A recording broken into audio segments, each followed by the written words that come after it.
हमने geomorphology complete किया। Right, geomorphology में हमने plate tectonic theory and continental theory, catastrophic events, landforms, ये सब देख लिए। अब हम ज्योग्राफी के दूसरे पोर्शन ओशनोग्राफी की तरफ चलते हैं। ओशनोग्राफी में हम ये सारे टॉपिक्स जो है कवर करेंगे।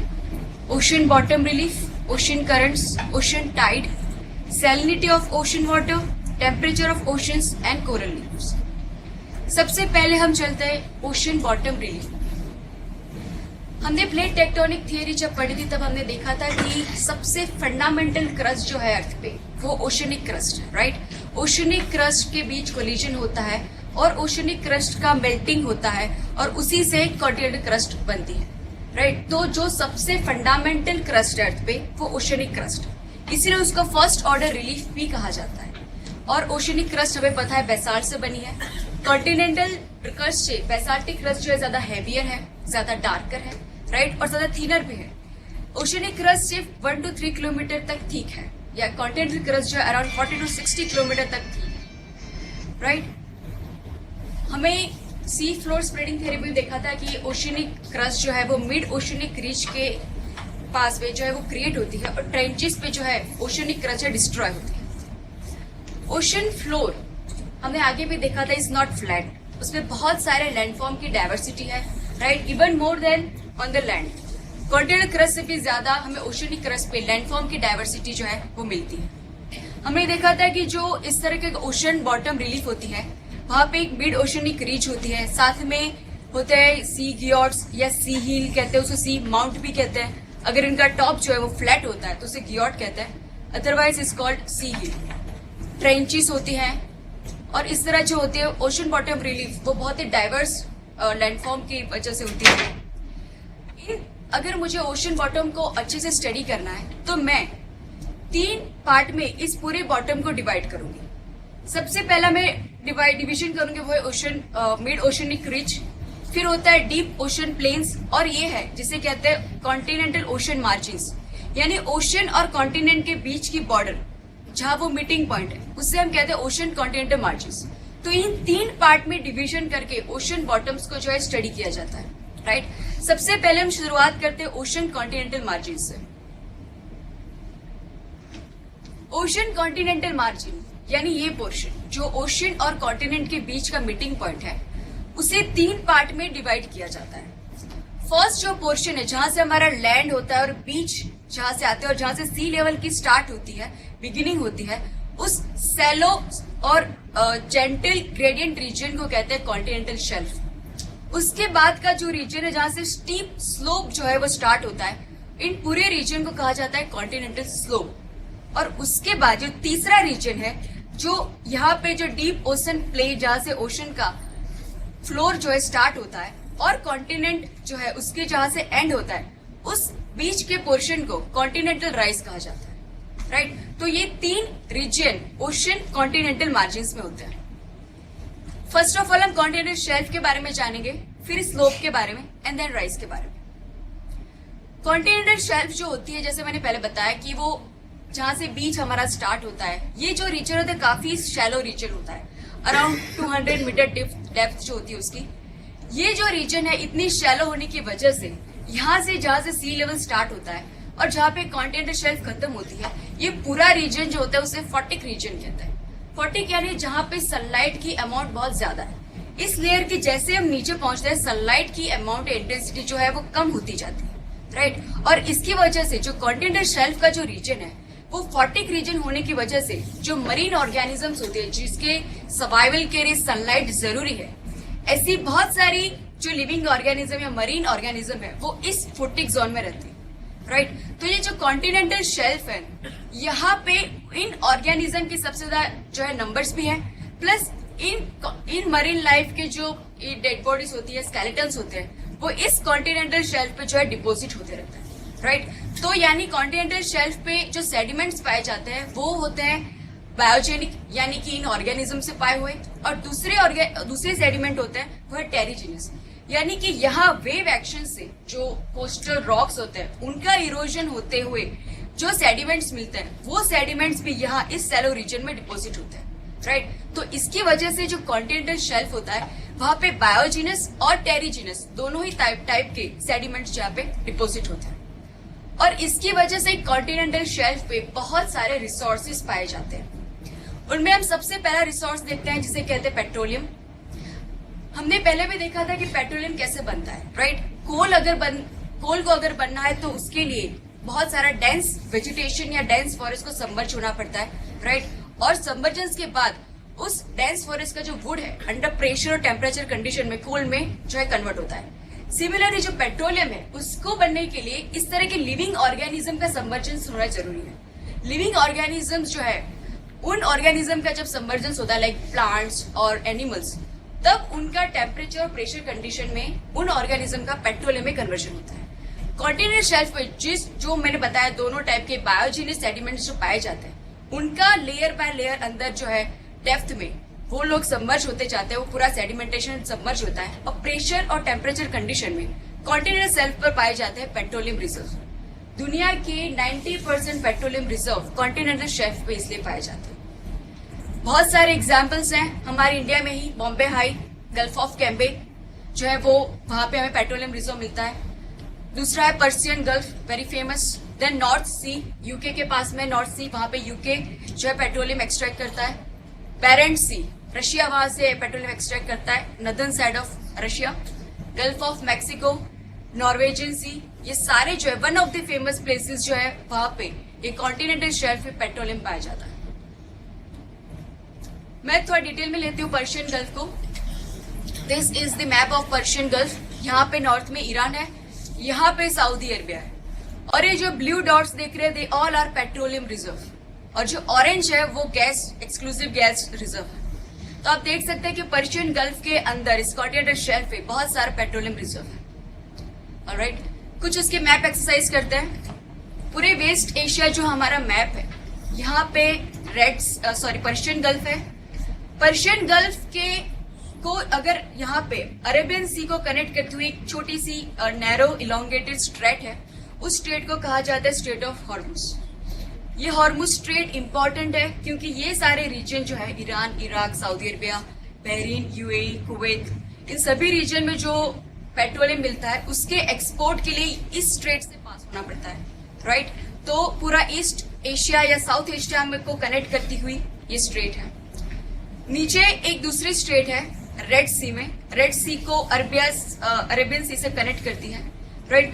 यहाँ पे हमें याद रखना है कि यहाँ पे हमें लगेगा कि ये ईरान और यहाँ पे नीचे जो कंट्री है यूएई उसके बीच में स्ट्रेट ऑफ हॉर्मुज है, लेकिन स्ट्रेट ऑफ हॉर्मुज के यहाँ पे टिप पे ओमान है, उस ओमान का यहाँ पे ऑक्यूपेशन, इसलिए straight of Hormuz is between Iran and Oman and not between Iran and UAE, alright. इसी तरह यहाँ पे नीचे जो स्ट्रेट है इसे बाबल मांदब कहते हैं। ये स्ट्रेट भी इंपॉर्टेंट है क्योंकि ये जो सारे यहाँ पे साउथ एशियन कंट्रीज है, ईस्ट एशियन कंट्रीज है, उनको यूरोप से कनेक्ट करती हुई ये सुएज कैनाल है। सुएज कैनाल को उनको एक्सेस करने के लिए इस बाबल मांदब से पास होना पड़ता है, राइट। यहाँ पे सुएज कैनाल है, इजिप्ट के अंदर दोनों साइड पर इजिप्ट है और यहाँ पे सुएज कैनाल जो है वो मेडिटेरियन सी पर एक्सेस करती है। यहाँ पे इजिप्ट का जो पोर्शन एशिया में है उस पोर्शन को सिनाई पेनिनसुला कहते हैं। This Sinai peninsula was recently in the news. जब इजिप्ट में पॉलिटिकल टर्मोइल था तब ये सिनाई पेनिनसुला जो न्यूज में था। यहाँ पे एक और छोटी सी स्ट्रेट है, यहाँ पे इसे कहते हैं gulf of Eden. Gulf of Eden का मोस्टली पोर्शन है इजिप्ट और सऊदी अरेबिया में, लेकिन ये इसलिए भी इम्पोर्टेंट है, वो इम्पोर्टेंट है इजराइल और जॉर्डन के लिए, क्योंकि इजराइल और जॉर्डन की टिप जो है वो इस गल्फ ऑफ इडेन पे जो है वो टच करती है। इसकी वजह से ये दोनों कंट्री को भी रेड सी थ्रू अरेबियन सी और इंडियन ओशन जो है वो एक्सेस कर पाते हैं। यहाँ पे एक सिंगल मोस्ट पोर्ट्स है, इजराइल का यहाँ पे पोर्ट है इलाट पोर्ट, सिंगल मोस्ट उसका पोर्ट है यहाँ पे, और जॉर्डन का भी एक सिंगल मोस्ट पोर्ट है जिससे कहते हैं अकावा, राइट। तो this is the gulf of Aden, this is Suez canal, Bab el Mandeb and strait of Hormuz, right. इनमें इन दोनों में कंफ्यूजन नहीं होनी चाहिए।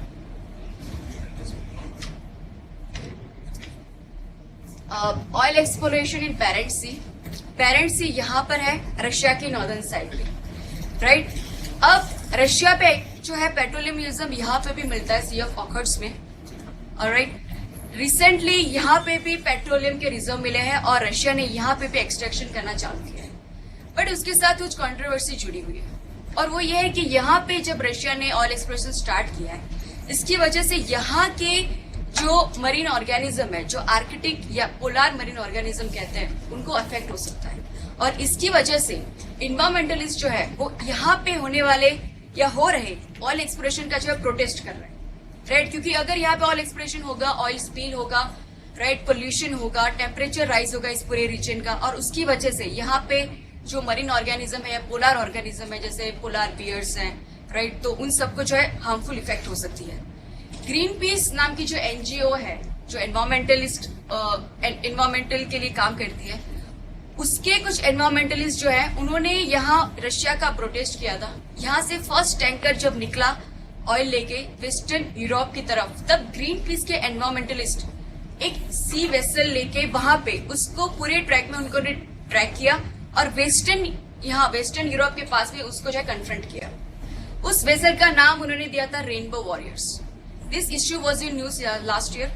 तो ये जो बेरेंट सी है, इसकी वजह से यहाँ पे ऑयल एक्सप्लोरेशन में काफी कंट्रोवर्सी है, लेकिन रशिया की इकोनॉमी जो अब स्टैग्नेंट हो चुकी है, it is depended upon the oil export and the defence export, right. तो रशिया को यहाँ पे ऑयल एक्सप्लोरेशन जो है वो रुकना नहीं चाहता। और एक रीजन है जो काफी न्यूज में है अभी, वो है आर्कटिक ओशन। वैसे हमें पता है कि आर्कटिक ओशन जो है अराउंड नॉर्थ पोल है, राइट, और नॉर्थ पोल में होने की वजह से यहाँ पे पूरे ईयर में यहाँ पे आइसबर्ग जो है वो जमा रहते हैं, और इसकी वजह से यहाँ पे सी रूट या फिर सी ट्रांसपोर्टेशन काफी लिमिटेड रहता है, राइट। हमें पता है कि जहाँ कहीं पे भी आइसबर्ग्स होते हैं वो सी रूट के लिए डेवलप नहीं किया जा सकता। ये आइसबर्ग्स ऐसे होते हैं कि सरफेस के ऊपर हमें उसकी सिर्फ टिप नजर आती है, बट उससे हमारा अंदाजा नहीं लगा सकते कि वो नीचे कितनी बड़ी होगी, राइट। और उसकी वजह से जो है कई बार सी के जो ट्रांसपोर्ट उसमें एक्सीडेंट्स होते हैं, राइट। हमें पता है टाइटैनिक कैसे सबमर्ज हुआ, तो इसकी वजह से यहाँ पे सी ट्रांसपोर्टेशन बहुत ही लिमिटेड रहा है। But because of global warming यहाँ पे जो आइसबर्ग्स हैं वो अब मेल्ट होने लगे हैं, और इसकी वजह से यहाँ पे सी ट्रांसपोर्टेशन या नए सी रूट्स की पॉसिबिलिटी जो है वो भी पैदा हुई है। और यहाँ पे इसके अराउंड जो सारे कंट्रीज है, Canada, USA, Russia, Scandinavian countries, right, Iceland, Greenland, उन सभी लोग, ये सभी कंट्रीज जो है यहाँ पे सी रूट डेवलप करने के लिए इंटरेस्टेड हो गए, राइट। और इस दूसरी एक इम्पोर्टेंट चीज इस रीजन में बनी है, वो है कि यहाँ पे पेट्रोलियम रिजर्व जो है उसकी पॉसिबिलिटी पाई गई है, राइट। और इसकी वजह से ये सारे कंट्रीज और भी ज्यादा इस रीजन में इंटरेस्टेड हो गए। अब आर्कटिक ओशन जो है वो ग्लोबल कॉमन्स कहा जाता है, यानी किसी एक कंट्री का उस पे जो है क्लेम नहीं कर सकते। ये ओशन पे हर एक ह्यूमैनिटी का हक है, राइट, जो ओपन ओशन है उस पे। इसकी वजह से और भी सारे जो कंट्रीज है वो भी यहाँ पे होने वाले ऑयल एक्सप्लोरेशन के लिए इंटरेस्टेड हो गई हैं। इसकी वजह से एक्चुअली एक मल्टीलेटरल ऑर्गेनाइजेशन है जिसे कहते हैं आर्कटिक काउंसिल। ये एक्चुअली 90s के जमाने में ये सभी कंट्रीज ने मिलकर बनाई थी। इस काउंसिल का उस टाइम पे मोटिव ये था कि इस रीजन में जो एबोरिजिनल्स रहते हैं, जो ट्राइबल्स रहते हैं, उनके इश्यूज को वो मिलकर सॉल्व कर पाए। अब जब इस रीजन में पेट्रोलियम भी मिला है तो बहुत सारे कंट्रीज अब इस काउंसिल के मेंबर बनना चाहते हैं। और लास्ट ईयर इस काउंसिल पे बहुत सारा प्रेशर था बहुत सारी कंट्रीज का कि हमें भी इसमें मेंबरशिप दो, इसलिए लास्ट ईयर आर्कटिक काउंसिल में बहुत सारी कंट्री को परमानेंट ऑब्जर्वर का स्टेटस दिया गया, including India, UK, France, Germany, Italy, south Korea, China, Japan, ऐसी बहुत सारी कंट्रीज को आर्कटिक काउंसिल में जो है परमानेंट ऑब्जर्वर का स्टेटस दिया गया है। So Arctic ocean is in the news. और कौन सी कॉन्टिनेंटल सल्फर रिसोर्सेज मिलती है? सल्फर, मैंने पहले भी बताया था, गल्फ ऑफ मैक्सिको जो है उसके सल्फर रिजर्व के लिए जाना जाता है। सल्फर एक ऐसा मिनरल है जो लैंड पे बहुत ही रेयरली मिलता है, और गल्फ ऑफ मैक्सिको में वो इन एबंडेंस जो है वो मिलता है। सो गल्फ ऑफ मैक्सिको की continental shelf is important for sulphur reserve. दूसरे भी रिजर्व जो मिलता है कॉन्टिनेंटल शेल्फ से, उन्हें प्लेसर डिपॉजिट्स कहते हैं।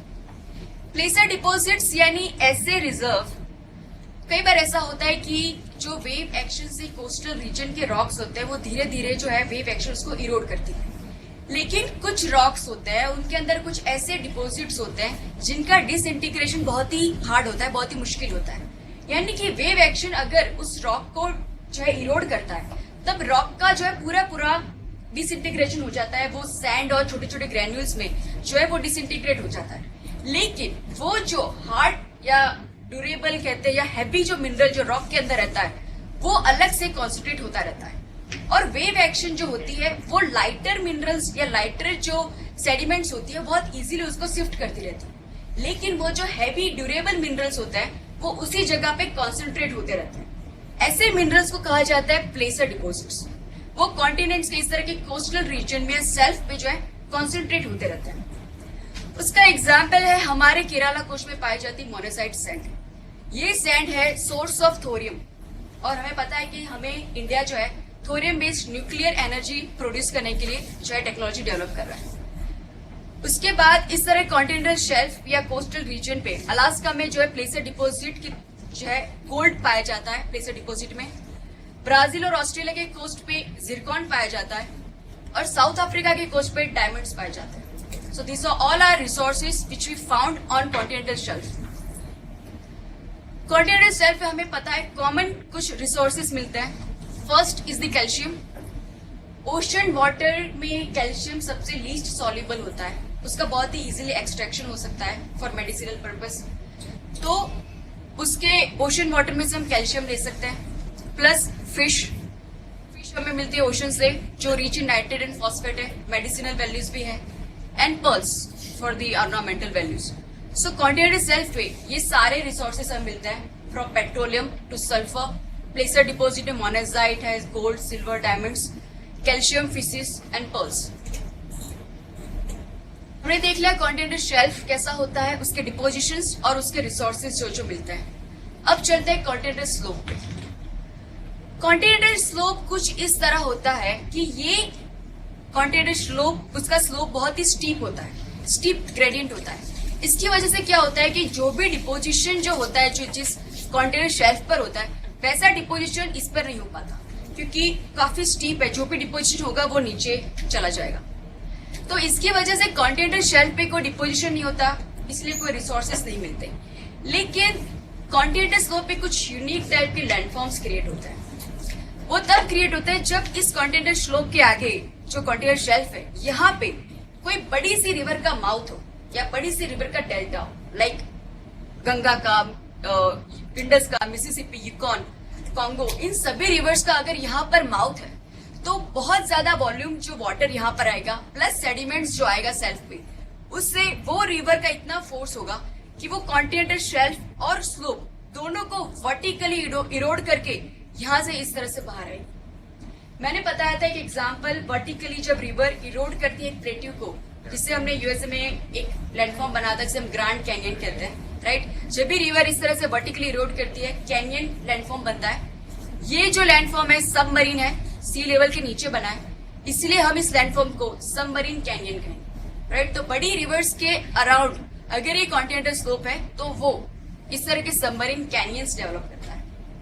प्लस ये जो स्लोप है कई जगह पे बहुत ही ज्यादा उसकी हाइट रहती है, बहुत ही ज्यादा स्टीप स्लोप होता है। इसकी वजह से कई कई जगहों पे यहाँ पे जो ओशन वाटर पास होता है वो एक वाटरफॉल की तरह बहुत ही फोर्स में नीचे गिरता है, राइट। और इसी तरह से सबमरीन वाटरफॉल्स भी जो है वो कॉन्टिनेंटल स्लोप क्रिएट करता है। और यस, दुनिया का सबसे highest waterfall is not on the land, but वो वहां पे यहाँ पे सबमरीन वाटरफॉल है। और ऐसा सबसे हाईएस्ट वाटरफॉल पाया जाता है अंडर डेनमार्क स्ट्रेट। यूरोप में डेनमार्क कंट्री के आगे बाल्टिक सी डेनमार्क स्ट्रेट है, वहां पे उसके नीचे अगर हम देखें तो the highest submarine waterfall we found on earth. तो कॉन्टिनेंटल स्लोप में कोई डिपोजिशन नहीं है, कोई रिसोर्सेज नहीं मिलते, सिर्फ यूनिक टाइप के लैंडफॉर्म्स क्रिएट होते हैं। अब हम चलते हैं कॉन्टिनेंटल राइज। कॉन्टिनेंटल राइज जो है it's just a transition between continent and the ocean plate. यहाँ पे कुछ ज्यादा डिपोजिशन नहीं होता, एरिया बहुत ही छोटा रहता है, राइट। यहाँ से सेडिमेंट्स अगर यहाँ पे नीचे आते हैं वही यहाँ पे डिपोजिट होता है, राइट। इसका और कुछ ज्यादा इंपॉर्टेंस नहीं है। कॉन्टिनेंटल राइज, अगर यहाँ पे ये कॉन्टिनेंटल शेल्फ है, ये स्लोप है, राइट। अगर कॉन्टिनेंटल स्लोप के नीचे यहाँ पे ट्रेंचेस है तो कॉन्टिनेंटल राइज जो है डेवलप नहीं हो सकती, राइट, क्योंकि यहाँ पे जो भी सेडिमेंट्स नीचे आएंगे वो सीधे ट्रेंच में कंज्यूम हो जाएंगे। तो कॉन्टिनेंटल राइस जो है कभी भी अगर ट्रेंचेस पास में है तो वहां पे डेवलप नहीं हो पाती। So this is the only thing about continental ocean margins. Continental self जो सेलोइस्ट है, उसके बाद का steep slope continental slope, and continental और ओशन की मार्जिन पे ट्रांजिशन जोन वो है कॉन्टिनेंटल राइस। ऑलराइट, अब हम 3 डिविजन्स जो हमने देखे थे ओशन बॉटम के, उसमें से हमने ओशन कॉन्टिनेंटल मार्जिन्स यानी ये पोर्शन जो हमने कवर कर लिया। मिड ओशनिक रीज हमने plate tectonic theory and sea floor theory में बहुत डिटेल में देख लिया है, किस तरह से यहाँ पे वॉल्केनिज्म होता है, यंग रॉक्स क्रिएट होता है और ओशनिक क्रस्ट क्रिएट होता है, राइट, डाइवर्जेंस बाउंड्री होती है और किस तरह से ओशन फ्लोर स्प्रेड होता है। इसलिए वो पोर्शन हम स्किप करते हैं and will directly move towards deep ocean plains, यानी कि ये मिड ओशनिक रीज और कॉन्टिनेंटल मार्जिन्स के बीच के डीप ओशनिक प्लेन्स, उसे एबिसल प्लेन्स भी कहा जाता है। Abyssal plains cover the 40% of ocean floor, यानी कि उसके रिमेनिंग जो 60% है वो मिड ओशनिक रीज और कॉन्टिनेंटल मार्जिन्स जो है वो कंबाइनली कवर करता है और रिमेनिंग 40% जो ओशन फ्लोर कवर करता है। ओशन फ्लोर पे हमने देखा था बहुत सारी डाइवर्सिटीज होती है, सी माउंट्स, फियोर्ड्स, ट्रेंचेस, ये सब एबिसल प्लेन पर पाया जाता है। और एबिसल प्लेन जो है वहां पे बहुत सारे टाइप्स के डिपोजिशन जो है वो एक्यूमुलेट होते हैं। सबसे पहले यहाँ पे रहने वाले सारे लिविंग ऑर्गेनिज्म वो डेड हो जाएंगे, उनके स्केलेटन्स जो है वो यहाँ एबिसल प्लेन पर आएंगे। तो यहाँ पे जो है बायोजिनस सेडिमेंट्स भी जो इकट्ठे होंगे, प्लस जो भी वेव एक्शन से जो भी रॉक्स है, यहाँ इवन नीचे के सी माउंट है, फियोर्ड्स है, उनके रॉक्स का जो भी इरोजन होता है और वो भी सेडिमेंट जो बनते हैं वो भी एबिसल प्लेन पे जो है डिपोजिट होते हैं। तो इनऑर्गेनिक सेडिमेंट्स भी वहां पे पाए जाते हैं, राइट। ओशन वाटर के जो सॉल्ट होता है, अगर वो उससे उसकी सॉल्ट होल्डिंग कैपेसिटी से ज्यादा अगर उस पानी में सॉल्ट आ जाए तो वो सॉल्ट भी नीचे पर्सिपेट करता है। तो इस तरह से इनऑर्गेनिक सेडिमेंट्स भी एबिसल प्लेन पर आते हैं, राइट। तो एबिसल प्लेन पे बहुत सारे टाइप के डिपोजिशन जो है इकट्ठे होते हैं, बायोजेनिक यानी ऑर्गेनिक या इनऑर्गेनिक सेडिमेंट्स। इसकी वजह से एबिसल प्लेन पे भी जो है रिसोर्सेज पाए जाते हैं। उसमें रिसेंटली और सबसे इम्पोर्टेंट रिसोर्स है जिसे कहा जाता है पॉलीमेटालिक नोड्यूल्स। इस तरह सी फ्लोर पे कुछ नोड्यूल्स मिलते हैं और इनका नाम है पॉलीमेटालिक नोड्यूल्स। नाम से पता चलता है पॉली यानी मल्टीपल। इस नोड्यूल के कोर के अराउंड मल्टीपल मेटल्स जो है वो कॉन्सेंट्रेट होती है और इसीलिए इस नोड्यूल को पॉलीमेटालिक नोड्यूल्स कहा जाता है। इस तरह फ्लोर पे ओशन फ्लोर की डेप्थ होती है अराउंड 4000-6000 मीटर की डेप्थ पे। इस तरह फ्लोर पे ये नोड्यूल्स पाए जाते हैं। नोड्यूल्स सबसे पहले यहाँ पे कारासी में जो है एक्सप्लोर हुआ था। उसके बाद पता चला कि इस तरह की पॉलीमेटालिक नोड्यूल्स लगभग सभी ओशन में पाए जाते हैं और ये लेकिन सभी ओशन में पाए जाने के बावजूद जो अब तक की हमारी टेक्नोलॉजी डेवलप हुई है उसके हिसाब से सिर्फ 2 रीजन्स ऐसे हैं जहां पे इकोनॉमिकली हम इन नोड्यूल्स को एक्सट्रैक्ट कर सकते हैं। वो रीजन है ईस्ट पैसिफिक और सेंट्रल इंडियन ओशन। इस तरह के होते हैं ये पॉलीमेटालिक नोड्यूल्स, स्मॉल नोड्यूल्स। उनमें सबसे ज्यादा अमाउंट मैंगनीज का होता है अराउंड 30%, इसलिए उसको मैंगनीज नोड्यूल्स भी कहते हैं। लेकिन मैंगनीज के अलावा आयरन, सिलिकॉन, एल्यूमिनियम, निकल, कोबाल्ट, मैग्नीशियम, बहुत सारे इस तरह के मिनरल्स मिलते हैं। कुछ मिनरल्स काफी रेयर होते हैं, कुछ कंट्रीज के लिए स्ट्रेटेजिकली इंपॉर्टेंट होते हैं। जैसे इंडिया के लिए ये इंपॉर्टेंट है बिकॉज निकल और कोबाल्ट का नेचुरल अच्छा सोर्स इंडिया पर नहीं है। इसीलिए जैसे निकल जो है वो बैटरीज में काम आता है, कोबाल्ट जो है मेडिसिनल के जो इक्विपमेंट्स होते हैं उसमें काम आता है। तो इंडिया के लिए भी ये पॉलीमेटालिक नोड्यूल जो एक्सट्रैक्ट करे तो काफी इंपॉर्टेंट होता है, काफी यूजफुल हो सकता है। और ऐसी बहुत सारी कंट्रीज है जो इस नोड्यूल को एक्सट्रैक्ट करने के लिए रेस में है। इंडिया ने इस पॉलीमेटालिक नोड्यूल्स को एक्सट्रैक्ट करने के लिए इंटरनेशनल सी बेड अथॉरिटी से 2000 में परमिशन ले ली और इंटरनेशनल सी बेड अथॉरिटी ने इंडिया को 15 इयर्स के लिए पायोनियर इन्वेस्टर डिक्लेयर किया है। यानी कि इंडिया को सेंट्रल इंडिया जो ओशन बेसिन है वहां पे कुछ 10 to 15 मिलियन हेक्टेयर एरिया में ये पॉलीमेटालिक नोड्यूल्स हैं। इंटरनेशनल सी बेड अथॉरिटी ने इंडिया को उसमें से 1,50,000 हेक्टेयर का जो स्ट्रेच है वो इंडिया को 15 साल के लिए दिया है और इंडिया उसका पायोनियर इन्वेस्टर है। यानी कि वहां पे इंडिया एक्सक्लूसिवली जो है माइनिंग कर सकता है, एक्सट्रैक्शन कर सकता है। लेकिन उसकी टेक्नोलॉजी जो है एक्सट्रैक्ट करने की वो अभी भी डेवलपमेंटल स्टेज पर है, राइट? क्योंकि जितना हम पानी के नीचे जाते हैं प्रेशर उतना बढ़ता जाता है। अराउंड 6000 जो मैंने मीटर की डेप्थ बताई, वहां पे अराउंड 600 बार जितना प्रेशर है। उस प्रेशर कंडीशन में ऊपर से ये सारे नोडल्स को एक्सट्रैक्ट करना इट्स वेरी डिफिकल्ट। इंडिया ने इसके लिए कुछ इक्विपमेंट्स भी जो है ऑक्यूपाई किया है। आरवी समुद्र रत्नाकर वो स्पेशली इस पॉलीमेटेलिक नोडल को एक्सट्रैक्ट करने के लिए है। नियॉट हमारा national institute of ocean technology वो इस पॉलीमेटेलिक नोडल को एक्सट्रैक्शन करने के लिए टेक्नोलॉजी जो है वो डेवलप कर रहा है। चाइना ने भी सेंट्रल इंडियन ओशन में इंटरनेशनल सी बेड अथॉरिटी से परमिशन ले ली है। पैसिफिक ओशन में भी यूके की कंपनी 2013 में एक्सट्रैक्शन करना स्टार्ट करेगी। इंडिया ने एक्चुअली 2013-2012 में एक्सपेरिमेंटल बेसिस पे नोड्यूल्स को जो है एक्सट्रैक्ट किया है, but full fledge economical exploration जो है वो रिसेंटली शायद चालू होगा। It is not started yet. International sea bed authority के बैकग्राउंड में आपको ले जाना चाहती हूँ। इसे कहते हैं UN clause, United Nations convention on law of seize.